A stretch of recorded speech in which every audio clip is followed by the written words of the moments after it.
نحمدہ ونصلی علی رسولہ الکریم اما بعد فاعوذ باللہ من الشیطان الرجیم بسم اللہ الرحمن الرحیم رب اشرح لی صدری ویسر لی امری واحلل عقدۃ من لسانی یفقهوا قولی رب زدنی علما سبحان اللہ وبحمدہ عدد خلقہ ورضا نفسہ وزینۃ عرشہ ومداد کلماتہ اللہ اکبر کبیرا الحمد للہ کثیرا سبحان اللہ بکرۃ واصیلا۔ معزز سامعین، السلام علیکم ورحمۃ اللہ وبرکاتہ۔ رمضان اسپیشل سیریز مکارم اخلاق میں نگیٹو کوالٹیز پر آج ہم بات کریں گے جھوٹ کے بارے میں۔ لائن رسول اللہ صلی اللہ علیہ وسلم نے ارشاد فرمایا، یہ بخاری مسلم کی حدیث ہے، عبداللہ بن عمر رضی اللہ تعالیٰ عنہ اس کے راوی ہیں، کہ 4 خصلتیں جس شخص میں ہوں گی وہ پکا منافق ہوگا، اور جس شخص کے اندر ان میں سے ایک خصلت یعنی ایک کوالٹی بھی ہوگی تو اس کے اندر نفاق کی وہ ایک کوالٹی ہوگی، یہاں تک کہ وہ اس کو چھوڑ نہ دے۔ وہ 4 کوالٹیز کون سی ہیں خصلتیں؟ جب اس کے پاس کوئی امانت رکھی جائے تو وہ خیانت کرے، بات کی صورت میں بھی ہو سکتی ہے، مال کی صورت میں بھی یا کسی اور صورت میں بھی، اور جب بات کرے تو جھوٹ بولے، ہے نا، بلا وجہ بھی جھوٹ بولے اور جان بوجھ کر بھی جھوٹ بولے، اور لوگوں کو دھوکہ دینے کے لیے اور پریشان کرنے کے لیے اور اپنے فائدے کے لیے،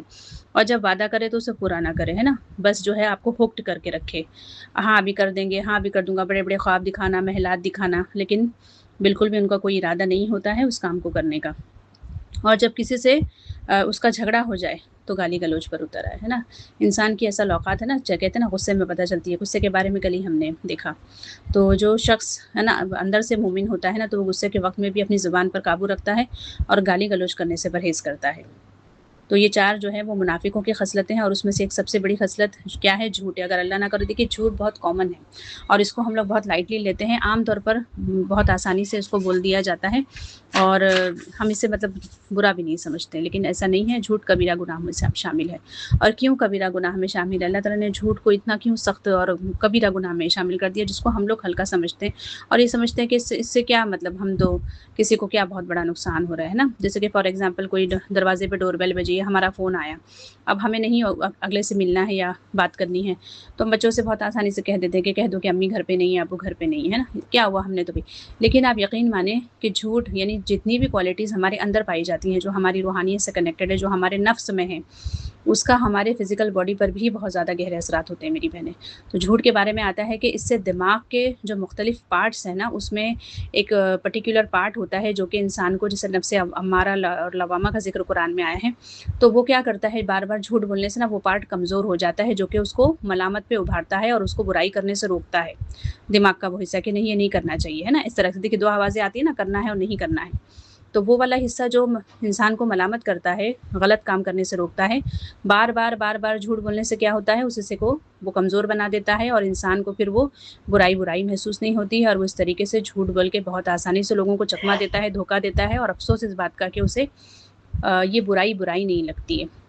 وہ گناہ محسوس نہیں ہوتا ہے۔ اور دوسرا یہ کہ دیکھیے جو بہت زیادہ جھوٹ بولتے ہیں تو پھر ان کے لیے کس بات پہ کیا جھوٹ بولا تھا نا، پھر وہ چیزیں بھی یاد رکھنا بہت ضروری ہوتی ہے، اور وہ یاد نہیں رکھ پاتے، اور پھر وہ مزید وہ ان کے لیے سٹریس بڑھتا ہے کہ کس کو کہاں پہ کیا جھوٹ بولا تھا اور کتنا بولا تھا، وہ تو یاد رہتی نہیں یہ چیزیں، اور ہر وقت پکڑے جانے کا خوف، تو یہ چیزیں کل ملا کر جو ہے وہ انسان کے برین میں ہے نا ایک عجیب سی انزائٹی اور بے چینی پیدا کرتی ہے، جس کی وجہ سے انسان چڑچڑا، اور آپ دیکھیں کہ ہر وقت چوکنا، یعنی ہر وقت اس کی باڈی جو ہے نا فائٹ موڈ پر رہتی ہے۔ تو یہ دراصل جھوٹ بولنے والے کے لیے بھی ایک بہت بڑا عذاب ہے، وہ سمجھتا ہے کہ جھوٹ بول کر اس نے دنیا کو دھوکہ دیا ہے، لیکن یقین مانیں جیسے کہ اللہ تعالیٰ نے قرآن میں کہا ہے نا، ظالم کہا ہے نا ظلم کرنے والے کو، تو ظالم وہ دوسروں کے حق میں تو ہے ہی، لیکن سب سے پہلے تو وہ خود اپنے آپ پر ظلم کر رہا ہے نا، اپنے نفس کے ساتھ اپنے آپ کو دھوکہ دے رہا ہے اور اپنے آپ کو اس نے ہلاکت میں ڈالا ہے۔ اسی لیے اللہ تعالیٰ جو ظالم کا لفظ استعمال کرتے ہیں وہ دونوں معنی میں استعمال کرتے ہیں، کہ وہ دوسروں پر بھی ظلم کر رہا ہے، وہ تو گناہ ہے ہی، لیکن ساتھ میں وہ خود اپنا بھی کوئی بھلا نہیں کر رہا ہے، سب سے پہلے وہ خود ہلاک ہو رہا ہے۔ جیسے کہتے ہیں نا آگ جلتی ہے تو لکڑی کو تو جلاتی ہے، لیکن اطراف کے ایریے کو جلاتی ہے، لیکن خود بھی تو وہ لکڑی جل کے خاک ہو جاتی ہے نا، خود بھی تو اس کا کوئی بہت بھلا نہیں ہوتا ہے۔ تو اللہ تعالیٰ جو ہے اس خصلت سے ہمیں محفوظ رکھے، اور اگر اللہ نہ کرے میری بہنیں ہمارے اندر جتنی بھی پرسنٹ یہ اگر عادت پائی جاتی ہے، انسان ہے نو ڈاؤٹ، ہم فرشتے نہیں ہیں، لیکن اگین میں کہوں گی کہ رمضان کا مہینہ ہے، روزے کا مقصد تقویٰ ہے، بچنا ہے، پرہیز کرنا ہے، تو جھوٹ جیسے کہ اللہ کے نبی صلی اللہ علیہ وسلم کی اور دوسری حدیث کے مفہوم میں ہے نا کہ جس نے روزہ رکھ کر بھی جھوٹ بولنا نہیں چھوڑا تو اللہ تعالیٰ کو کوئی حاجت نہیں ہے کہ وہ بھوکا پیاسا رہے۔